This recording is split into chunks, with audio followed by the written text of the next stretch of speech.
Welcome to EDU World Space. So we're asked to use direct integration to find the mass moment of this cylinder here that has a length L and a radius of A. So we just need to do some calculus to do that. And the calculus we need to do is we need to integrate over the entire volume of this cylinder. The density times, we want this, the mass moment about this axis, we need to integrate x squared plus y squared. Okay, so the other two coordinates, and integrate that over the whole volume.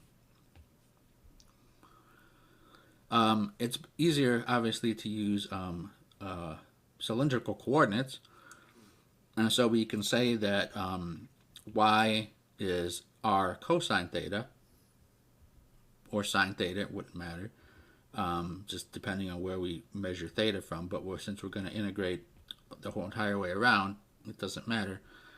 So we can substitute that in, and now we get, we're going to break our volume integral up into, use cylindrical coordinates for that.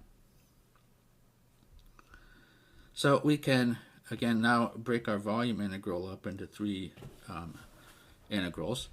And we have rho x squared plus r squared cosine squared theta. And then dv is dr, dr, and then dx, and then d theta.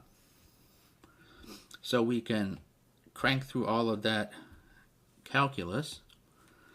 And what we get is 1/12 a squared L all times 3a squared plus 4l squared times pi rho.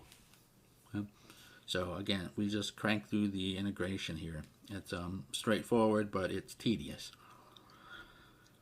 We know the volume of the cylinder is pi a squared times L, and so the density here, the density is the mass divided by the volume.